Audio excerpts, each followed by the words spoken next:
নমস্কার। আরও একটি নতুন রেসিপির সাথে তানিয়াস রান্নাঘরে আপনাদের স্বাগত জানাই। আজকে আমি একটি খাবার থালির আয়োজন আপনাদের সঙ্গে শেয়ার করতে চলেছি। খাবার থালিতে নিলাম গরম ভাত, ভাতটা একটুখানি গুছিয়ে নিচ্ছি। আজকে খাবার থালিটা সম্পূর্ণ নিরামিষ। নিচ্ছি ২ টো কাঁচা লঙ্কা আর নিচ্ছি সামান্য একটুখানি নুন। উচ্ছে আলু সেদ্ধ করেছিলাম, নুন আর সর্ষের তেল দিয়ে মেখেছি সেটা নিলাম। নিচ্ছি পটল সেদ্ধ, এর মধ্যেও একটু নুন আর সর্ষের তেল দেওয়া আছে। পেঁপে সেদ্ধ আর নেব গাজর সেদ্ধ। আর করেছিলাম মুগ ডাল মাখা। একটা ফ্রাই প্যানের মধ্যে মুগ ডাল খুব ভালো করে ধুয়ে ডালটা নিয়ে নিচ্ছি। দিচ্ছি কয়েকটা কাঁচা লঙ্কা আর একটা টমেটো কেটে রেখেছিলাম সেটা দিলাম। স্বাদ অনুসারে নুন দিয়ে সমস্ত কিছু খুব ভালো করে মিশিয়ে নিচ্ছি। এবার এর মধ্যে পরিমাণ মতো জল দিচ্ছি। খুব বেশি জল দেবো না, যেহেতু মুগ ডালটা একটু ঘন, ঘন করে সেদ্ধ করব, সেই বুঝেই জলটা ব্যবহার করতে হবে। এবার ঢাকা দিয়ে ডালটা সেদ্ধ হতে দিচ্ছি।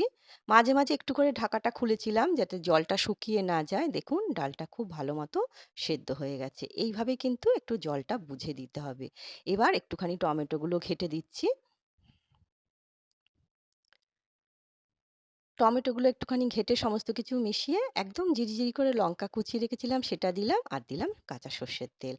আপনারা যে যেমন ঝাল খাবেন সেই বুঝেই কিন্তু লঙ্কাটা ব্যবহার করতে হবে। এবার সমস্ত কিছু খুব ভালো করে মিশিয়ে নিলেই তৈরি হয়ে যাবে মুগ ডাল মাখা। খেতে কিন্তু অসম্ভব সুন্দর হয়। রেসিপিটা কিন্তু খুব সুন্দর।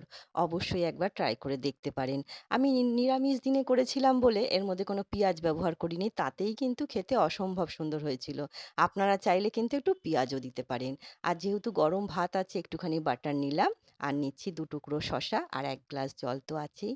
আজকের এই ছোট্ট আয়োজন আপনাদের কেমন লাগলো?